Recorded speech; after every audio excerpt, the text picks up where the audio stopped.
He chose the Riverside Bistro for our breakup, a trendy restaurant in downtown Seattle with floor-to-ceiling windows, exposed brick walls, and enough Saturday afternoon crowd to guarantee maximum humiliation.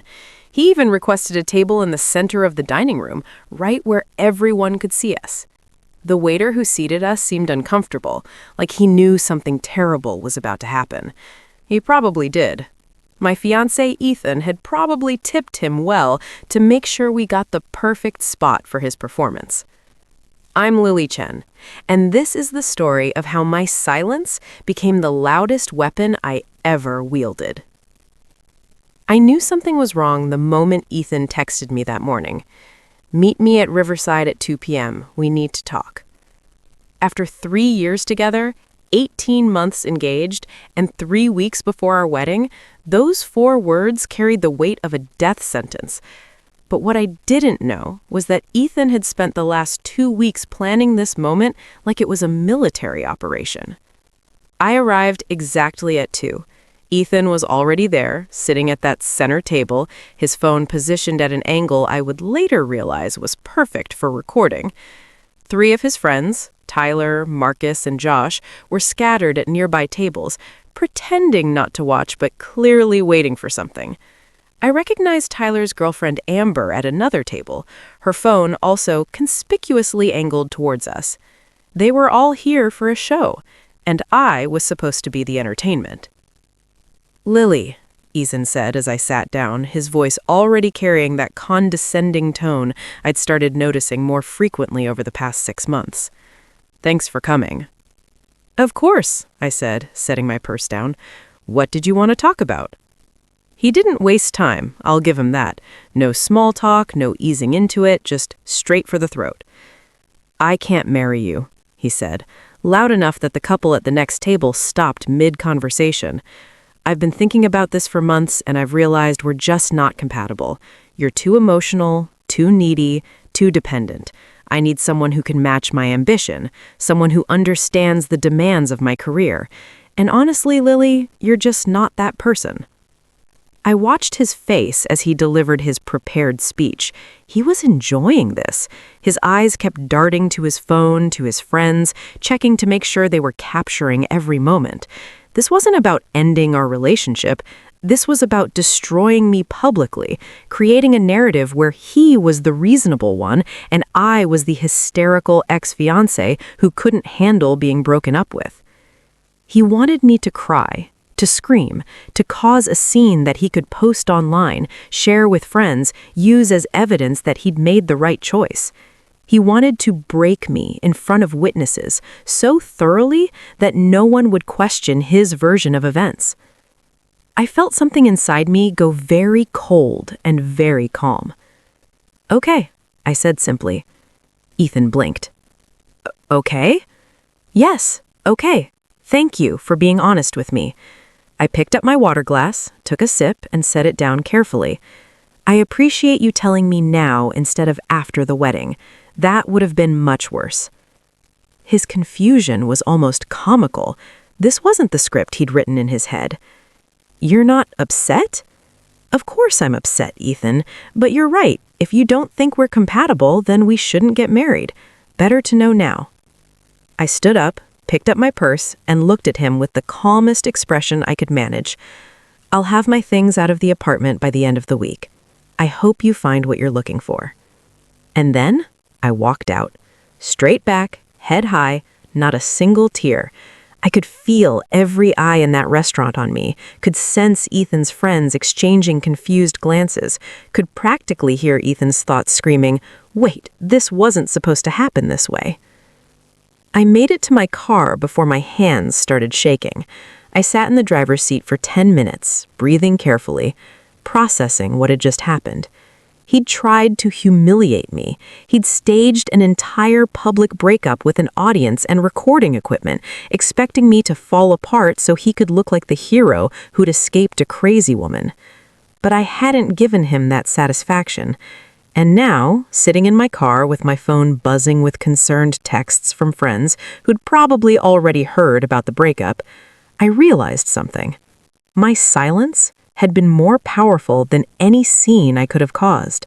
And I was going to use that power to destroy him.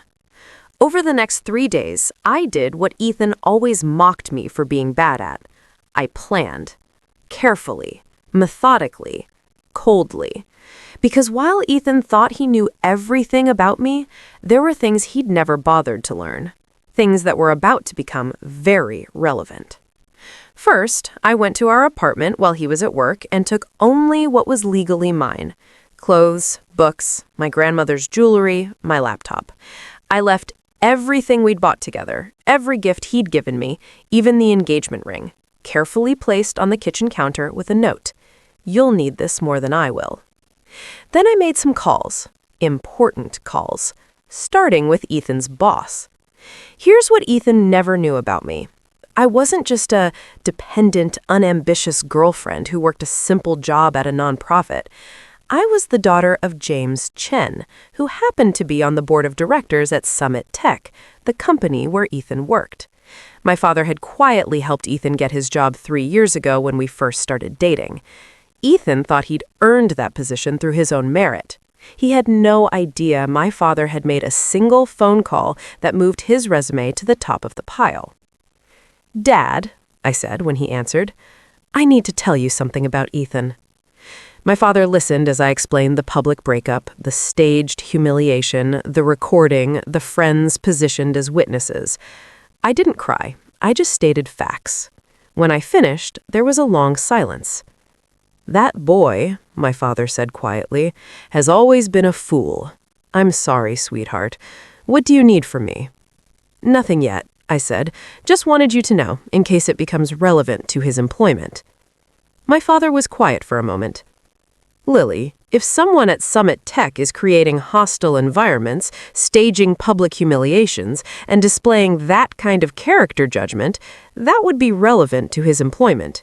Very relevant. Let me make some calls." Second call. Sarah Martinez, Ethan's direct supervisor at Summit Tech, who also happened to be my college roommate and closest friend. Ethan didn't know about our connection because I'd gotten married and changed my last name, and I'd never mentioned it. Why would I? It wasn't relevant until now. "Sarah," I said, "I need to tell you about Ethan Reed." I told her everything. The breakup, the staging, the public humiliation attempt. But I also told her things I'd never mentioned before. How Ethan often talked about fudging numbers on reports to make himself look better. How he'd claimed credit for projects his teammates had done. How he'd made inappropriate comments about female coworkers that I'd brushed off as just jokes, but now realized were serious red flags. "Jesus, Lily. I'm so sorry, but also thank you for telling me. We've been having issues with Ethan's team dynamics. This explains a lot. And if even half of what you're saying about the report manipulation is true, we have a serious problem." "I have emails," I said quietly. "He used to forward me his work, asking me to proofread. I saved them all, if you need evidence." Third call. The wedding planner. This one was purely practical. Cancel everything, get refunds where possible, notify vendors. But I added one special instruction. Can you send the final invoice to Ethan Reed directly? He'll be handling all outstanding payments. Because here's something else Ethan didn't know. The wedding was being paid for entirely by my parents. Every deposit, every payment, everything was in my father's name. When we canceled, the refund would go back to my father. But the invoice for cancellation fees, for non-refundable deposits, for breach of contract penalties, that would go straight to Ethan. Fourth call. My attorney. Because 3 years of cohabitation in Washington state meant we had entangled finances, and I wanted to make absolutely sure everything was handled correctly and legally. My lawyer, Patricia Wong, had handled my family's legal matters for 20 years. "Lily," warmly said, "what can I do for you?" I explained the situation. "I want out clean," I said, "but I also want to make sure he understands exactly what he's lost." Patricia was quiet for a moment. "The apartment lease is in both names, correct?" "Correct, but I've already moved out." "Who pays the higher percentage of rent?" He does, 70-30 split based on income. And the car you drive, the Tesla? The title's in my name, gift from my parents when I graduated. The joint savings account you mentioned last year when we updated your estate planning. I paused. I'd forgotten about that. We have about $40,000 in there, split contributions over 3 years. And you want your share? I want what's legally mine, I said. Not a penny more, but not a penny less. Patricia made some notes.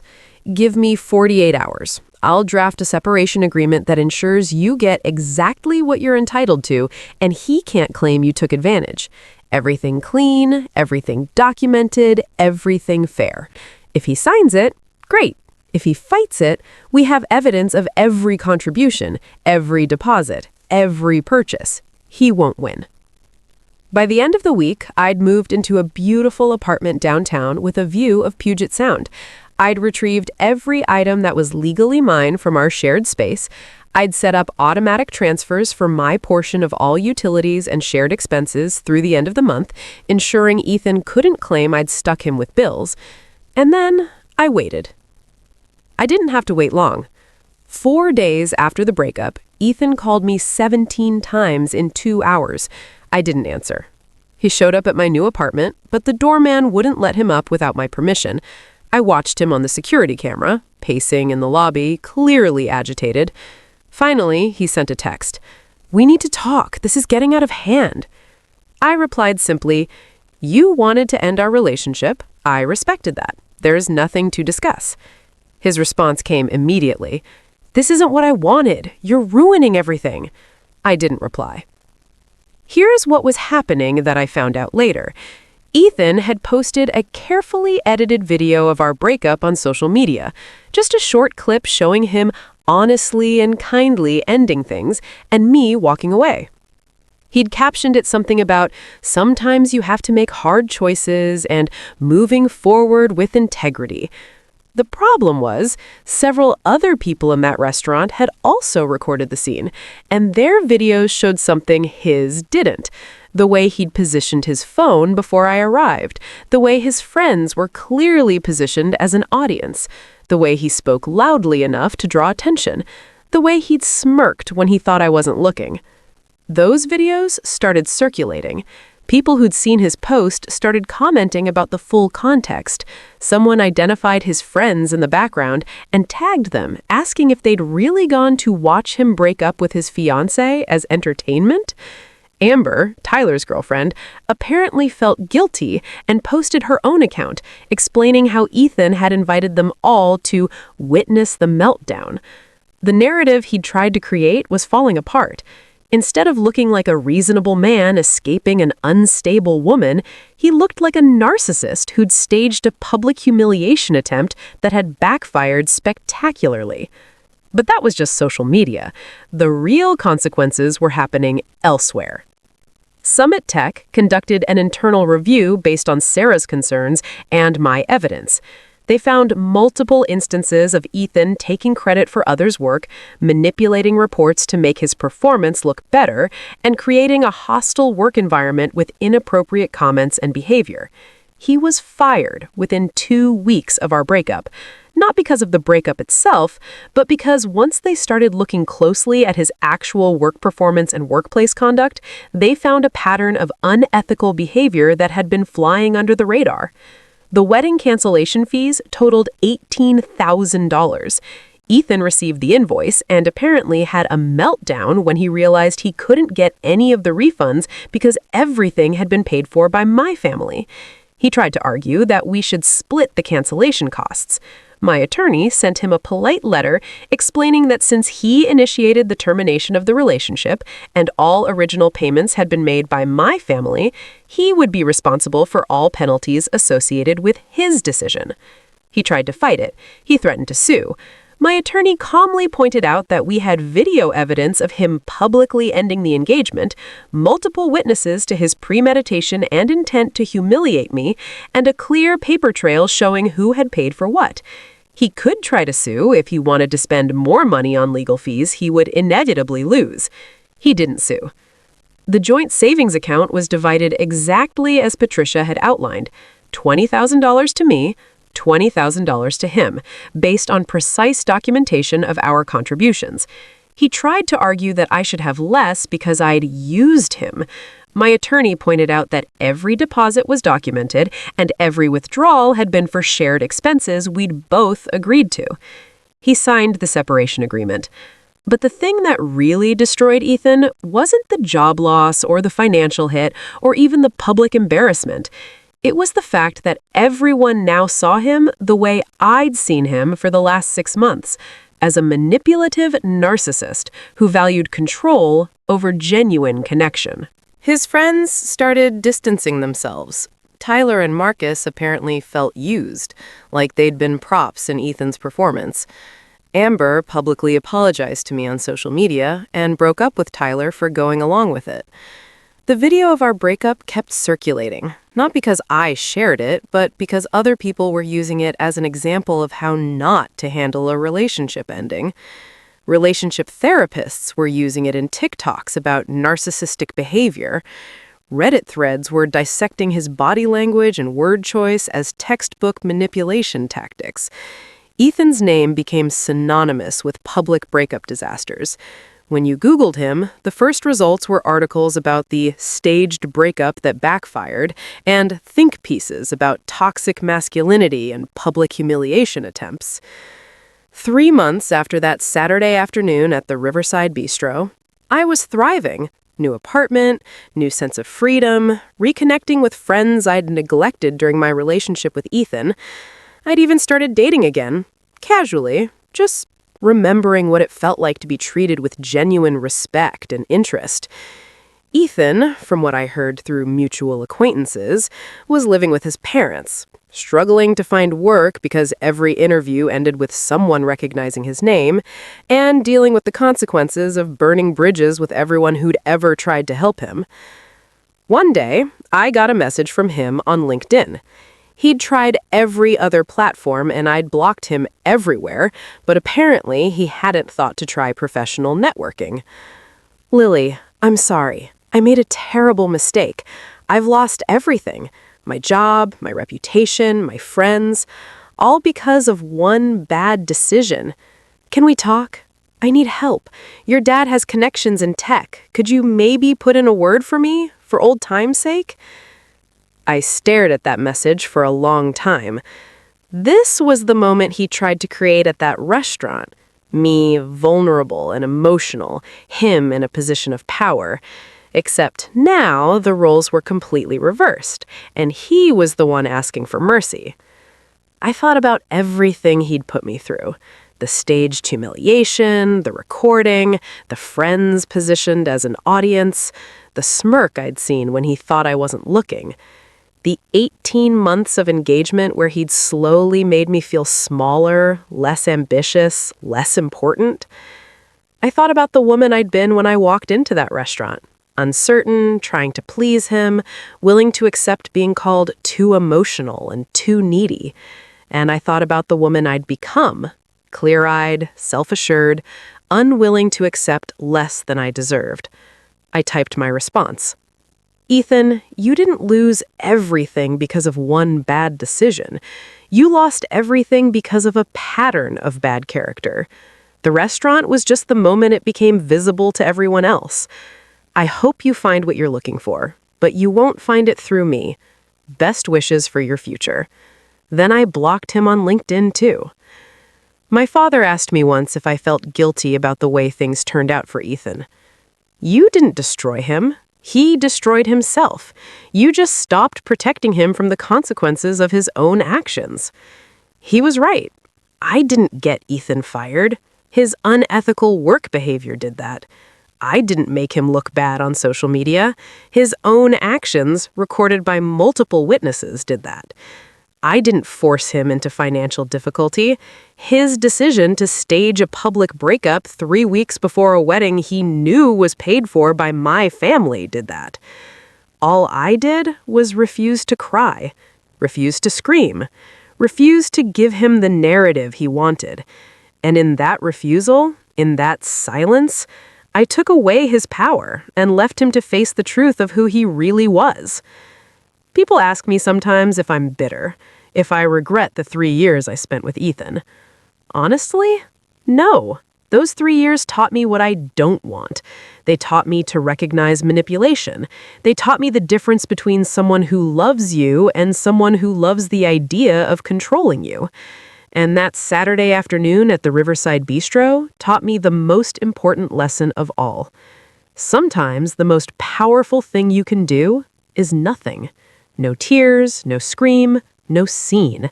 Just quiet dignity and the willingness to walk away. Ethan wanted to break me in public.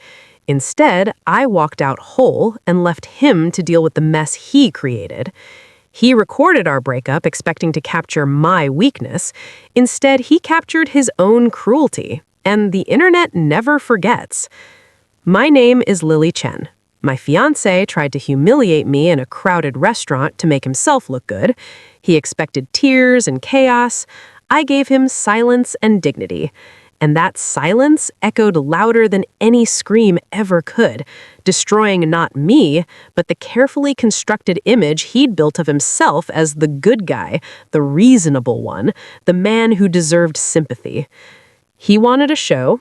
I gave him a mirror, and he didn't like what he saw reflected back. That's not revenge, that's just consequences. And sometimes the best response to someone trying to destroy you isn't fighting back. It's simply stepping aside and letting them destroy themselves while you walk away towards something better. I'm happier now than I ever was with Ethan, not because of what happened to him, but because I finally understood my own worth. And no one who truly values you would ever try to break you just to feel powerful. If you're in a relationship with someone who wants to control you, diminish you, or make you small so they can feel big, hear this. Your silence can be more powerful than their noise. Your dignity can be more devastating than their cruelty. And walking away with your head high is the greatest revenge of all, because it forces them to face themselves without you there to blame. Ethan thought he was ending our relationship on his terms, but I'm the one who walked away free. And that's the ending I choose to remember.